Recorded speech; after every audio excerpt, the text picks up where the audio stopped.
घर पे सुदामा गरीब आ गया है, घर पे सुदामा गरीब आ गया है।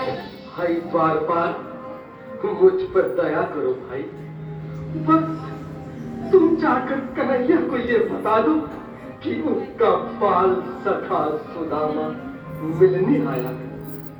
मेरे इस फटे हाथ पर मत जाओ भाई, तुम बस जाकर मेरा संदेश उस कृष्ण को दे दो, उस कृष्ण को दे दो। क्या हंसी चर्चा करने को हमें मिले हैं? तुम ठहरे हीन, निर्धन, फटे हाल ब्राह्मण, तुम्हारे अंग अंग से गरीबी पधारी झलक रही है। और कहा महाराज श्री कृष्ण। क्षमा करना पंडित जी, हमें अपने प्राणों से हाथ नहीं धोने जो तुम्हारा यह संदेश द्वारिकाधीश तक पहुंचाए।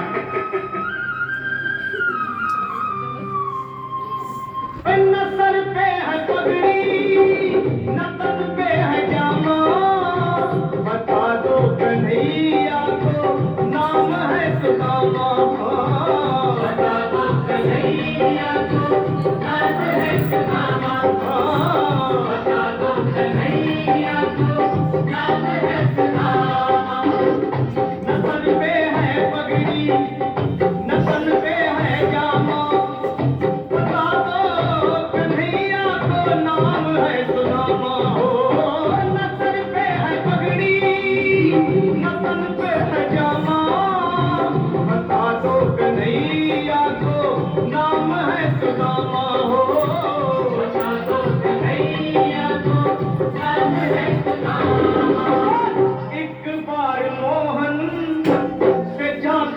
कह दो तुम एक बार मोहन से जा करके कह दो कि मिलने सखावत नसीब आ गया है, नसीब आ गया। अरे द्वार पालो कन्हैया से कह दो कि घर पे सुदामा गरीब आ गया है, घर पे सुदामा गरीब आ गया है।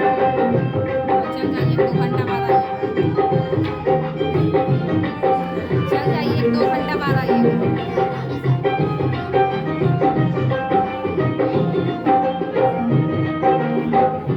जाके सबको लगा पे जा बैठ के देखिए।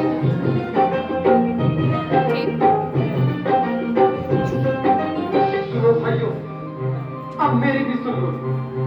जब तक मेरा संदेश उस द्वारकाधीश तक नहीं पहुंचाते तब तक मैं यहीं बैठा हूं, चाहे मेरे भूख प्यास से प्राण ही क्यों न चले जाए।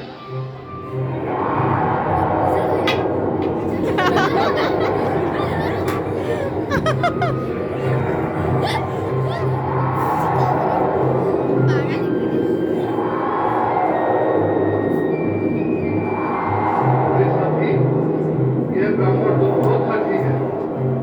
हाँ भैया, सुबह से शाम होने को है पर ये यहाँ से जाने का नाम नहीं ले रहा। अरे देखो तो सही, इसकी देह कैसे कांप रही है, लगता है जैसे प्राण फूलों पर लटके हैं। भगवान न करे अगर ब्राह्मण ने यही प्राण त्याग दिए तो, और अगर ये सच में द्वारिकाधीश का मित्र हो तो क्या होगा भैया? सही कहते हो, अगर ब्राह्मण हत्या का पाप लग गया तो पीढ़ियां नरक भोगेंगी। अगर महाराज का मित्र हुआ तो मृत्यु दंड का भय है। अपनी आने वाली पीढ़ियों को नरक में डालने से तो ये संदेश पहुंचाना ही ज्यादा अच्छा है। क्यों ना महाराज का संदेश पहुंचा दें? ऐसे करो, तुम जाओ भैया। तुम जाओ भैया, तुम उम्र में बड़े ठहरे, मेरी बात को समझो, तुम ही जाओ। देखो भाई, मैं ठहरा बाल बच्चेदार परिवार वाला, मेरे बूढ़े माँ बाप हैं, तुम ठहरे कुंवारे अकेले। अच्छा, मैं ही जाता हूँ। बिल्कुल थोड़ा थोड़ा रास्ता दे दे, बिल्कुल बीच में। सुनो जी, आज भी लीलाधारी के चेहरे पर मुस्कान है, लगता है जरूर कोई नई लीला रचने वाले हैं। द्वारकाधीश की जय हो। कहो द्वारपाल, इस समय कैसे आना हुआ? महाराज क्षमा चाहता हूँ, पर कारण ही कुछ ऐसा है। द्वार पर एक ब्राह्मण स्वयं को रुक क्यों गए? आगे बोलो। द्वार पर एक गरीब ब्राह्मण स्वयं को आपका मित्र बताता है, आपसे मिलना चाहता है। अपना नाम सुदामा बताता है। सुदामा? क्या कहा? सुदामा? मेरा बाल सका सुदामा? मेरे बचपन का मित्र सुदामा? सुदामा, मेरा मित्र सुदामा, सुदामा। नाथ, नाथ, वस्त्र संभाले, चरण पादुका तो पहन ले। स्वामी, स्वामी, स्वामी, स्वामी, स्वामी, स्वामी। सुनते ही दौड़े चले आए मोहन, लगाया गले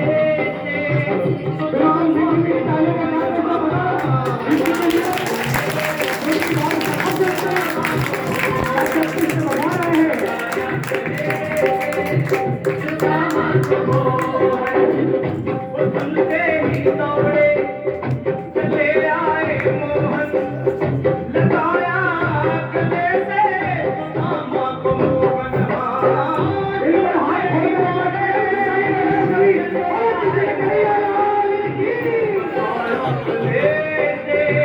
सुदामा को मोहन लगाया गले से सुदामा को मोहन।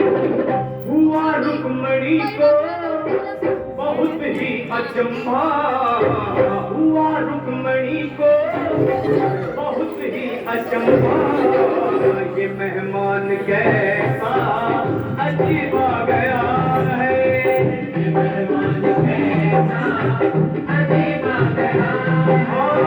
हुआ रुक्मणी को बहुत ही अचंभा, ये मेहमान कैसा अजीब आ गया है, ये मेहमान कैसा अजीब आ गया है।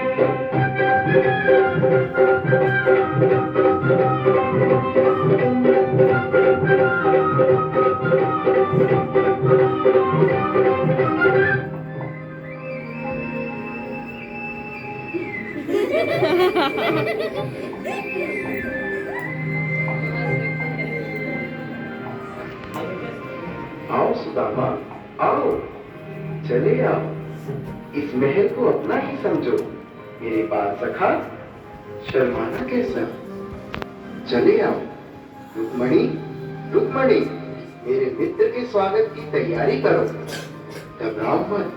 सुदामा, सिंहासन पर बैठो। नहीं, मैं आपके सिंहासन पर कभी नहीं महाराज। ये बात मुझसे न भूला। ये द्वारकाधीश, मैं निर्धन, बदनसीब, बदकामारा, तुझ ब्राह्मण आपके चरणों में बैठ सकूं तो मेरा सौभाग्य होगा। दीनानाथ, दीनानाथ। सुदामा, मुझे महाराज कहकर प्रताड़ित न करो।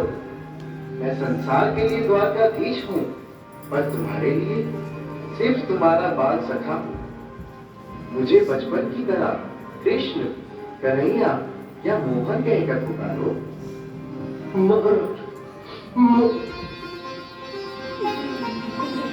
एक्टिंग बड़ा अच्छा करता केसर।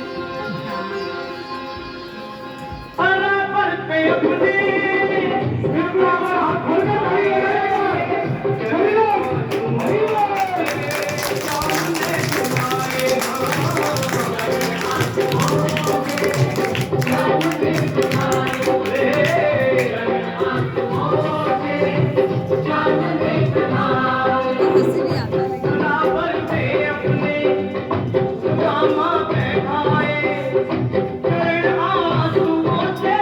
श्याम ने